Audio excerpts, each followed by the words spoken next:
Hello everyone, I hope you guys are good. And इस वीडियो में यस बात करेंगे एक तो नामीबिया और साउथ अफ्रीका के टूर के। नामीबिया होस्ट कर रहा है साउथ अफ्रीका को। साउथ अफ्रीका नामीबिया जाकर के टी20 खेलेगी। हमें यूएई ने दिखा दिया, बांग्लादेश के साथ खेल करके बांग्लादेश को हरा करके दिखा दिया। सो उस बारे में बात करेंगे। और दूसरी तरफ किस तरह से अब हो गया भाई, यूके इज नॉट एनफ, हमें बड़ा सोचना है। हमें अब अगला जो गेम है सारा फोकस उस पर रखना है। और उसके बाद सितंबर में जो आने वाला है टेस्ट नेशन के साथ सीरीज, उसके बारे में भी बात करेंगे। लेकिन सबसे पहले टेस्ट नेशन वाली सीरीज, सबसे पहले नामीबिया वाली बात, सबसे पहले नेपाल का आगे स्टेप क्या होने वाला है उस पर बात, और फिर आएंगे हम यूके टूर को कंक्लूड करके आगे क्या कुछ मिलने वाला है उस पर बात करने। लेकिन सबसे पहले we will talk about this Namibia tour. देखो नामीबिया जो कि सीडब्ल्यूसी, मैं सीडब्ल्यूसी टेबल के हिसाब से चल रहा हूं, ठीक है। सो अगर आप सीडब्ल्यूसी का टेबल उठाकर देखते हो तो आपको दिखेगा कि नेपाल के जस्ट नीचे यूएई है और नेपाल के जस्ट ऊपर नामीबिया है। तो भैया आपसे जो नीचे टीम है उसने होस्ट करके दिखा दिया। उसने 3 मैच की टी20 सीरीज खेली, बांग्लादेश को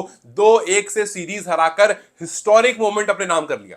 उसने सारे एसोसिएट नेशन के सामने एक एग्जाम्पल रख दिया कि आप दुनिया को अपनी क्रिकेट दिखाओ। कब तक आप फुल मेंबर की क्रिकेट देख करके तालियां पीटते रहोगे? अच्छी बात है, आप फुल मेंबर की क्रिकेट देखो, अप्रिशिएट करो, उनसे इंस्पायर हो, लेकिन मौका लाओ कि आप वो आपकी क्रिकेट देखें जिस तरह से यूएई ने दुनिया भर को दिखा दिया बांग्लादेश को होस्ट करके, उन्हें हरा करके। और जिस तरह से बांग्लादेश और अदर टीम्स ने जाकर के तालियां बजाई और यूएई की तारीफ की, उसी तरह से अब नामीबिया का भी टाइम है कि भैया ये जो वन ऑफ नेशन आप होस्ट, वन ऑफ टेस्ट जो आप होस्ट कर रहे हो, उसमें साउथ अफ्रीका को बुलाओ, एक अच्छी परफॉर्मेंस दो। साउथ अफ्रीका वो टीम है जो हार चुकी है। साउथ अफ्रीका टेस्ट आपको एसोसिएट नेशन से हार चुकी है। इट मींस के आपके पास थोड़ा सा एज है, बिकॉज ये वो टीम है जो कभी भी हार जाती है। मतलब इसका कोई वो नहीं है। ये नेपाल के इतने क्लोज जा गई थी हारने के, ये हारती रहती, मतलब ऐसा कुछ नहीं है कि साउथ अफ्रीका जो बहुत खतरनाक टीम है आप इसको हरा नहीं सकते, ठीक है। सो नामीबिया कैन बीट, और आप प्रेजेंट कर सकते हो कि भैया एसोसिएट नेशन भी अच्छी क्रिकेट खेलता है। और उसके साथ साथ सितंबर में जो टी20 सीरीज होने वाली है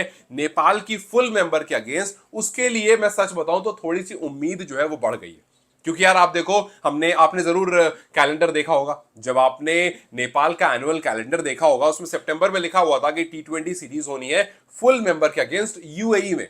क्योंकि फिलहाल आपके पास स्टेडियम नहीं है। देखो जो नामीबिया है वो भी एक न्यूली कंस्ट्रक्टेड स्टेडियम में इस मैच को होस्ट करा रहा है। विंडहुक में उन्होंने नया स्टेडियम बनवाया है और वहां पर ये मैच होस्ट हो रहा है। सो आपके पास इंफ्रास्ट्रक्चर होना बहुत जरूरी है। यूएई के पास है, यूएई के पास स्टेडियम बढ़िया है, उनके पास इंफ्रास्ट्रक्चर अच्छा है, तो उन्होंने बुलाया, होस्ट कराया। विंडहुक में नया स्टेडियम बनाया, तो नया स्टेडियम बन गया तो वो होस्ट करा रहे हैं। सो नेपाल का जब टीयू तैयार हो जाएगा तो आई एम वेरी होपफुल कि नेक्स्ट ईयर से ये जो नंबर्स है ना ये ज्यादा दिखेंगे।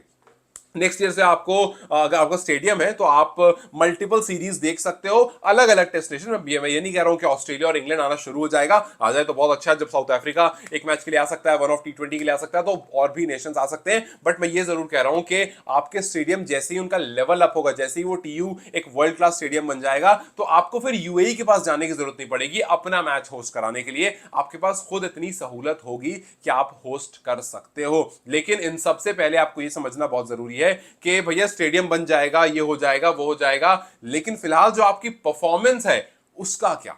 आप CWCL2 में देखो, नेपाल ने अब तक 12 मैचेस खेले हैं और उन 12 मैचेस में पॉइंट सिर्फ और सिर्फ 6 हैं। आप नामीबिया की अगर बात करो, नामीबिया इस टाइम पर 6th पोजीशन पर है। उसने 20 मैचेस खेले हैं, 14 पॉइंट उनके पास हैं। सो ये गैप बहुत बड़ा है यार, 14 और 6 का। हालांकि नेपाल के मैचेस भी कम है, बट आगे जो नेपाल खेलने वाला है वो स्कॉटलैंड और नामीबिया के सामने खेलने वाला, सॉरी स्कॉटलैंड और नीदरलैंड से खेलने वाला। सो ये भूल जाओ पूरी तरह से कि आप स्कॉटलैंड से खेल रहे हो, आप किससे खेल रहे हो, कहां जाकर खेल रहे हो। आपको सीधा परफॉर्म करना है।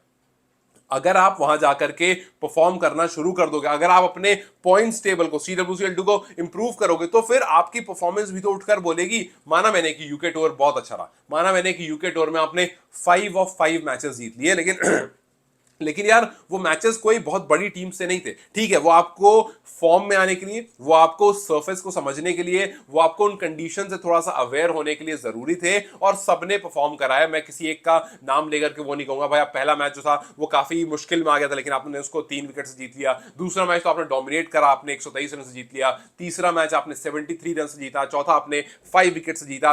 लास्ट वाला मैच आपने 50 रन से जीता। सो आपने डोमिनेशन दिखाया, आपने परफॉर्मेंस दिखाई। अगर आप खास खास करके बैटर्स की बात करोगे, हमने आरिफ को देखा अच्छी बल्लेबाजी करते हुए, हमने भीमशर्की को देखा बहुत अच्छी बल्लेबाजी करते हुए, हमने दीपेंद्र सिंह आरी को देखा आकर के अच्छा फिनिश देते हुए, हमने एक रोहित को देखा रन स्कोर करते हुए, हालांकि थोड़ा स्लो जरूर है बट मुझे उम्मीद है कि जब वो आगे मैचेस खेलेंगे तो उसको भी कवर अप कर देंगे। तो हमने देखा कुशल को धीरे धीरे टच में वापस आते हुए, कुशल गेंदबाजी से कुछ जबरदस्त कमाल करते हुए, संदीप को हमने देखा आकर के विकेट्स लेते हुए। सो यस, हमने देखा आकर के कि आपके प्लेयर्स आए, उन्होंने खेला, उन्होंने उस नई सरफेस को अडेप्ट करा, पहले मैच में जो प्रॉब्लम आई उसको सॉल्व करा और वहां जाकर के बेहतरीन परफॉर्मेंस करी। लेकिन यूके इज नॉट इनफ। ये जो यूके टूर था, ये प्रिपरेशन वाली सीरीज थी, ये प्रैक्टिस वाली सीरीज थी एंड ये हो गई।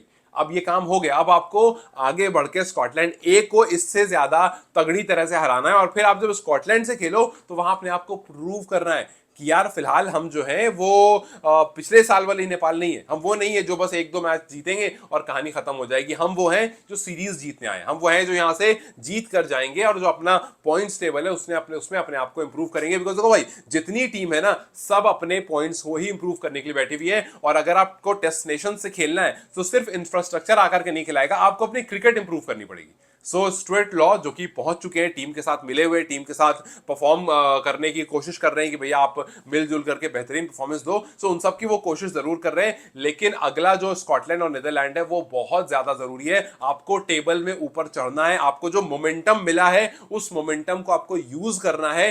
तभी जब आप डेस्टिनेशन के साथ प्रपोजल लेकर जाते हो ना तो अच्छा भी लगेगा। मतलब ठीक है, अभी सितंबर में बात आई एम श्योर किसी से हो रखी होगी, तभी वो कैलेंडर में लिखा हुआ भी है और वो बहुत जल्दी रिवील भी हो जाएगा। लेकिन उसके बाद का क्या भाई, यहां पर आप अच्छी परफॉर्मेंस दोगे तो आप उसके बाद उनसे दूसरी सीरीज की बात कर सकते हो। आप अच्छी परफॉर्मेंस दोगे तो टीयू जब इस बार आपको एनपीएल सीजन 2 होस्ट करेगा तो वहां से आप दिखा सकोगे कि भैया हमारे पास इंफ्रास्ट्रक्चर ही बहुत अच्छा है, देखो हमने एक टूर्नामेंट होस्ट करा, बड़ा अच्छे से होस्ट करा, हमारी टीम बहुत अच्छी है, उनकी परफॉर्मेंस लगातार अच्छी है। जब वो यूके गए वहां उन्होंने अच्छे से 5-0 खेला, वो एक यूनिवर्सिटी टीम थी। जब वो उसके बाद स्कॉटलैंड गए वहां उन्होंने ताबड़तोड़ खेला, जब उन्होंने नीदरलैंड के खिलाफ खेला वहां उन्होंने ताबड़तोड़ खेला। सो अब हम जो है वो एक लेवल अप जा रहे हैं।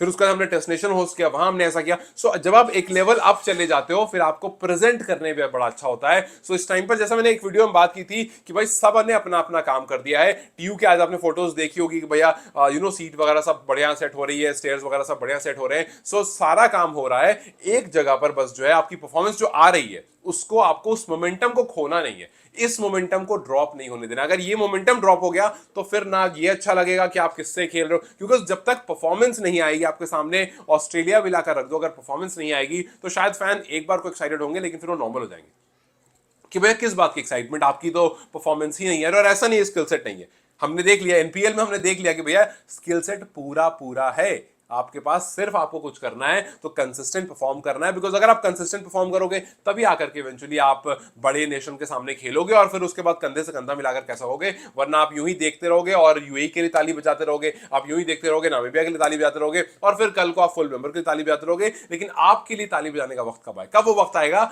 जब अदर फुल मेंबर्स जो है वो नेपाल के लिए ताली बजा रहे होंगे।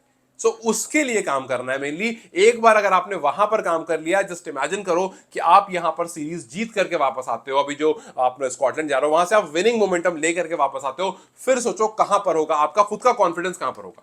आप खुद बोलोगे, मतलब जब भी प्लेयर किसी की बात होगी ना वो खुद उठकर बोलेगा कि यार क्या प्लान है, मतलब सितंबर में हम किससे खेल रहे हैं या फिर क्या प्लान है आगे, क्या प्लान है। किसी के अंदर से मन आ रहा है खेलने का, अंदर से अंदर से आप जब आप कुछ बहुत अच्छा करते हो ना, अंदर से मन आता है कि यार अपना घर बैठने का मन नहीं कर रहा, अपना रिलैक्स करने का मन नहीं कर रहा, अपना वो 4 महीने विदाउट क्रिकेट जाने का मन नहीं कर रहा है, अब बस मन कर रहा है क्रिकेट खेलते रहे खेलते रहे खेलते रहे खेलते रहे।